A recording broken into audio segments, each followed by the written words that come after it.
completely done, and the only thing I can think of is that there's some massive rain clouds out there. So I'm hot spotted to my phone right now. So gotta love modern technology, but so we're rudely interrupted, Dave, and I even forget where we were on. Where were we up to, Dave?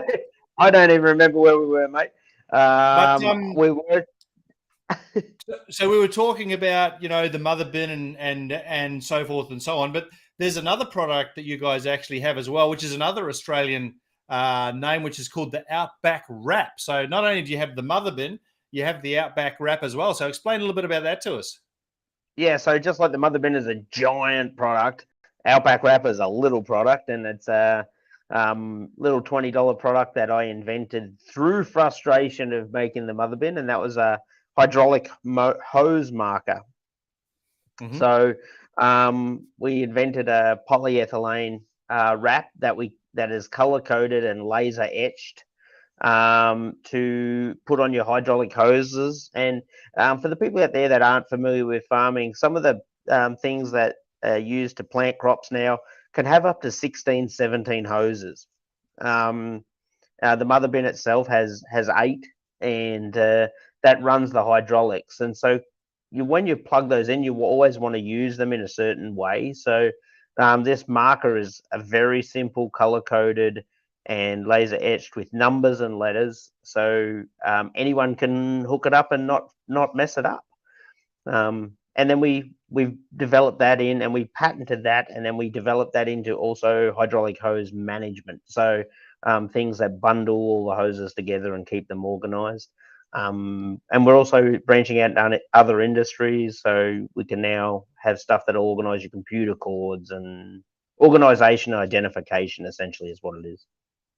Bloody fantastic. And you were telling me before the show that already this year, like in the first 2 months of this year, you've done 25% of the entire last year's turnover. And when it comes to the Outback Wrap, so obviously you're developing traction with it, Dave. Yeah, so in 2018, when we patented and started it, I just thought it was a cool idea, and I made some and thought I'll just sell some, and we've actually 300%ed it over year, and we're on track to do that again this year. It's absolutely it's crazy. Everyone loves it. We sell worldwide. I think we're up to 300 dealerships worldwide now. Wow, absolutely amazing. So tell me, how big's your team, Dave? How many people? It sounds like things are going well. How big's the team? How many have you got on board there at Walkabout? So 4, 5. We have 6 full timers, and then with Outback Wrap, because we process it all, we cut and bag it all here. I employ about 20 high school kids that to come in and bag it, and we still we still bag it, cut it, process it all here right in South Dakota. And to put it in perspective, we're only a town of 700 people, guys. So e-commerce is pretty amazing because we just ship it out every day as the orders come in. We signed our first New Zealand dealer today, actually. So nice, congratulations. Yeah, thanks. Yeah, that's a win. Yeah. So, Dave, I'm curious to talk about your sales process. We've known each other for a couple of years, and we've done a little bit of work around your sales process. So tell me, and we'll keep it specifically in and around the Walkabout Mother Bins, just so that there's no confusion. Sure. So tell me about your sales process for Walkabout Mother Bins. How do you sell them? Do you sell them direct? Do you sell them through distributors? How do you go? Because America's a big country, and you have to travel a lot of miles. So how do you sell and distribute the Walkabout product? So thanks to you, Martin, and I must say to the audience out there, Martin has helped me with my sales process and has really been the catalyst in the shift where we had really, really hard challenges for the first few years breaking the market. And then he helped us really shift our sales process from just telling people how much it cost to what it could actually save them. And that's how we shifted our sales process, and we've had great success with doing that. The thing with the mother bin particularly is now we can go out and show a farmer exactly how it will save money. And there is a misconception it's for the massive farmers. It quite often helps the middle size and even to some extent the smaller farmers that struggle to get labor. and things. So what we do is we go out and put a value on time and a value on labor and a value on everything, and we can prove to the farmer essentially that if he buys this piece of equipment, it can pay for itself in 2 years. And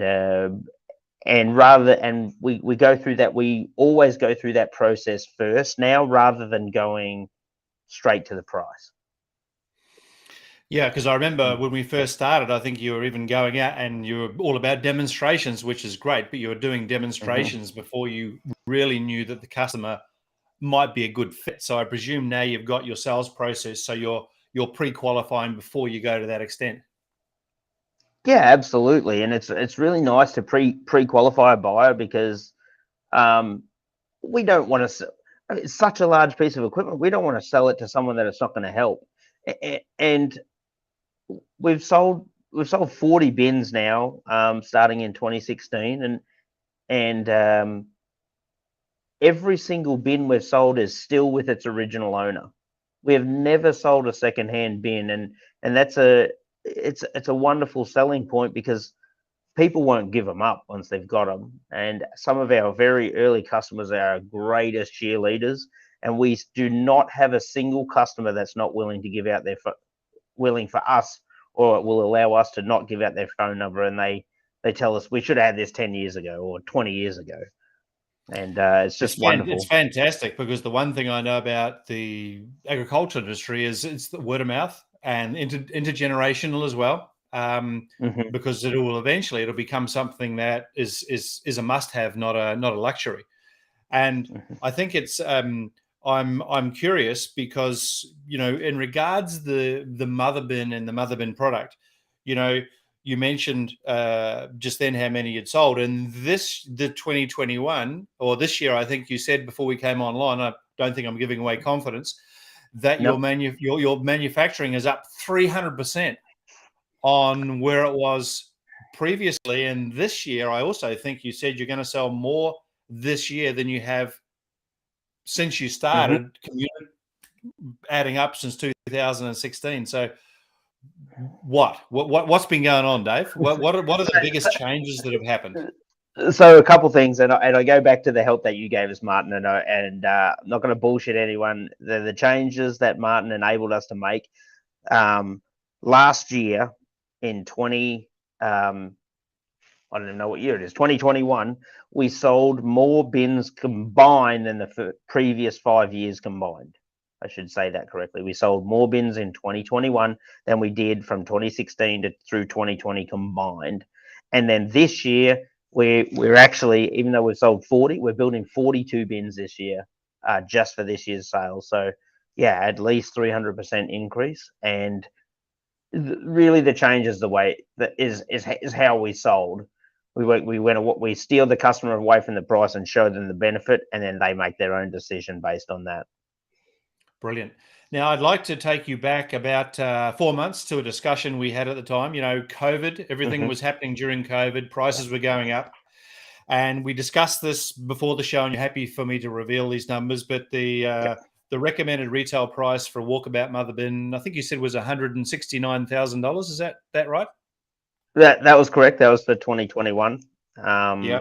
And so you were faced with a dilemma in that, with the cost of everything going up, you had to put your prices up because you were going to start losing money. So for the audience out there, that may not be familiar with this sector, the machinery sector, the bin weighs 45,000 pounds, or 20 metric ton, close to. We were paying $400 a ton for steel, and it got up to almost 2,000. It actually got to $2,000 a ton. So we're paying five times as much for steel as what we were 18 months ago. So that's a cost that, like, you can't go under. You have to pass it on, or you won't survive, because we can't continue to build the product at the price we were building it at.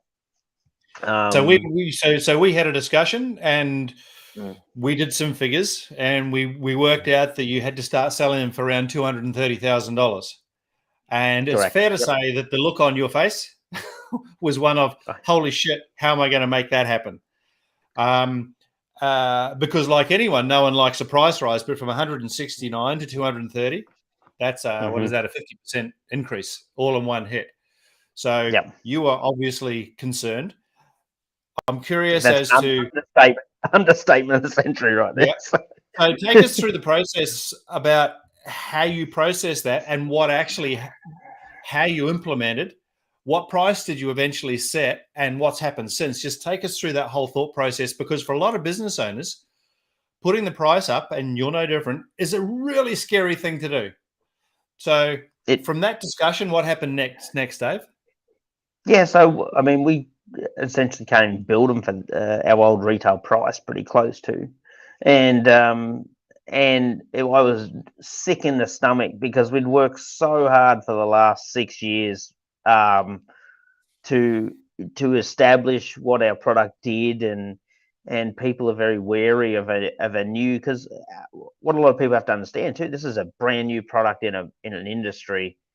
A massive industry, and we do face challenges with education in, well, I've always done it this way, why would I do it any other way, and how's this going to help me? And we do face a lot of educational challenges, which we've worked really hard on with the customers over here and the public over here, to be honest.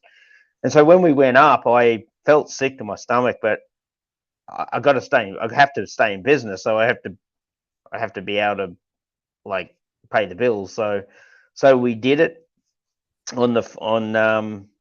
I'm not going to lie, I was shitting myself, and we've had a great response, partly because we can show a customer how exactly the value of what the bin can make. So everything else in a farmer's life has gone up exponentially as well. So it wasn't a big shock. It wasn't as a big shock to the farmer as what people might think. So all their I think it's interesting. Totally, because and I think we mentioned at the time, 189,000 is a considerable amount of money. And I think I mentioned to you at the time, if someone's going to spend 190, they're going to spend 230. And when you were considering putting it on the market for 190, it was unsustainable. We knew it was unsustainable, but it was just that fear that a little bit of something's better than nothing and nothing, right? Correct. Yep. So it's great. So you ended up, and the prices ended up at 230. Price ended up at 229 was what we're selling for now, and we've had because again, I go back to the sales process in terms of how we can prove to the farmer how this will save you money. This is not a piece of equipment that sits around. It's going to save you money. It's going to save you time, shit tons of time, and time is everything that everyone is short of. And when you add up those numbers, because of what it does, it hasn't been as big a deal as I in my mind had created it to be a big deal. So yeah, right. And I think that's a valuable lesson for a lot of business owners. I see it a lot, particularly in regards to pricing. The pricing point of the product or service is more of an issue for the business owner than it actually is for the customer, because the world is changing right now, Dave. You've seen it. COVID. Travel. Everything's up and down on its ear, right? And now you've got a little bit of conflict over in Russia that's kind of adding everything into the mix. So things are constantly changing and things are evolving. But in regards to America, like, America's a big continent, a big continent. It's a big country, and the biggest state, or one of the biggest states, is Texas. Everyone says, it doesn't get any bigger than Texas.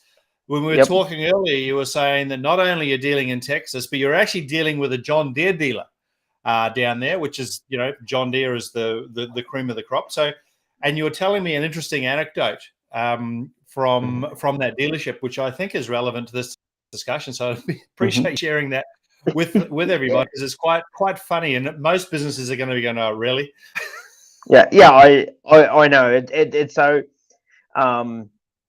So we signed my director of sales, Crystal Kopecker. She's amazing at her job, wonderful. And we signed a dealership in Texas. It's called Shoppers John Deere. And if anyone from Shoppers is listening, I think they have 14 stores, but I'm not 100% sure. But we went down, and all the salesmen came from all the stores, and Crystal ran through our sales process with them all. and they all left pretty excited. We'd already delivered a mother bin to one store. Well, it turns out that 4 of the salesmen sold the same damn bin and sold the same bin, and we were delivering another one down there, and one salesman called Crystal and told her to deliver it to one address, and then another salesman said, no, you got to deliver it to this address because I already sold it. And they hadn't realized that they'd already sold like 4 or 5 bins, and without not even having any. So they had one and they'd sold like 5, and they thought they'd all sold the same bin. So it was a great problem for us to have, because we can send you more. Just give us a minute to build some here. So that's absolutely hilarious. And I presume, like most manufacturers, what's your lead time at the moment? Like if someone rang up to order a bin today? So I must say I had a little bit of forward vision last year, Martin, and we ordered all of our stuff for this year in June and July last year, because we do have faced supply chain issues. So right now I'm only, and I say only because by the end of this week, with what we have pending in sales, it could change. But right now we're only about 3 to 4 months out. Yeah, wow. So in today's environment, now a lot of people will be thinking that's a long time, but I'm in the equipment market still today, and that's pretty short. If you look at some of the major suppliers of forklifts of equipment, it can be out 18 months to 2 years at the moment. So the fact that you're only out 3 to 4 months, that says a lot to your forward planning and vision, my friend. So well done to you and the team. Thanks, mate. And I know maybe some of the viewers don't understand this, but like a simple item like a PTO shaft, which is not specific to the mother bin, but used on hundreds and hundreds of different bits of farm equipment, they were 7 to 8 months out if I ordered them. So if I had not have ordered them in June and July last year, I couldn't deliver a mother bin. So that's kind of the supply chain challenges we're facing at the moment. Yeah, wow, that's incredible. So, Dave, we've got a couple of minutes left, but so where to here? Yeah. So what are the plans? Where are you heading? What's your vision for Walkabout? When are we going to start seeing them in Australia? But what's your vision for Walkabout Mother Bins, Dave? Listen, so the vision, first of all, I should say the purpose of both of these companies is to reduce frustration and make the lives of our customers better. It's the only thing we want when we sell someone either one of these products, is to make the lives of our customers better. The vision for Mother Bins, we actually designed the product so it does have the ability to be broken down and flat packed into a 40-foot container. Unlike most Mother Bins that are welded together, we did a bolt together design. And so we did want to, I wish everyone the best in Ukraine, but we'd actually quoted 4 mother bins to Ukraine, and we had, which is a shame right now, but we can actually end up exporting them all around the world if we want, to other grain growing countries. The way things are taking off though here, we probably going to have challenges just supplying the North American market. So we have for our product availability, the farms in just the US alone that could use one of our products is 220,000 farms, I think. Wow. Well, you've got a bit of work over the next few years then, Dave. Yes, mate. Yep. And Outback Wrap can go to any farm, and there's 350 million farms in the world. So we're going to sell a $20 product to every one of those, and maybe we'll go and sit on the beach somewhere. I don't know. Fantastic. So in a few years, we'll be talking about, Elon Musk, Bill Gates, and Hedt all in the same company, will we? I don't know if I'm in those guys' class, but we'll give it a good crack, Nice. So, Dave, anyone that's watching this event, maybe they're a potential dealer for you, or maybe they're a farmer who's curious as to the technology that you're offering. How do they get in contact with you guys? So you can look at either of our websites. The Motherbin one is www.motherbin.com, and Outback Wrap is www.outbackwrap.com. You can follow us on all of our social medias, at Motherbin1, the number 1, and at Outback Wrap. And just a quick note on a crazy little side story for you guys. We sold a a $200,000 piece of equipment on TikTok. We make my staff here make TikToks, and we do a little humor and stuff. And a guy in Mississippi saw a TikTok, and he called and tried to give us a credit card over the phone for a $200,000 piece of equipment. Never heard of us, never seen one. Just saw it, saw the TikTok, and goes, "Gotta have one of those." So don't discount free social media. But particularly, you guys should check out our social media. The guys, the two, the guys, my talents that do that stuff has got the same dry sense of humor I do, so it's awesome. That's fantastic. TikTok. So what you guys were doing, the getting all in, getting all in sync. They made me go out in booty shorts. He must have wanted the customer must have wanted the frequent flyer points, did they, Dave? I think he was going to it. I said, I'm not paying the credit card fee on that. So, but he was so worried we were going to sell one out from under him that he wanted to buy one. And then he said, well, I can put down a $50,000 deposit. And Chris was like, no, you can send us a check or a wire. It's going to be fine. So, but crazy little advertising story there. So don't discount anything. Nice. Well, Dave, hey, look, it's been great to connect with you today and have you on the show. And to the listeners out there, appreciate you being patient during our technical challenges earlier on.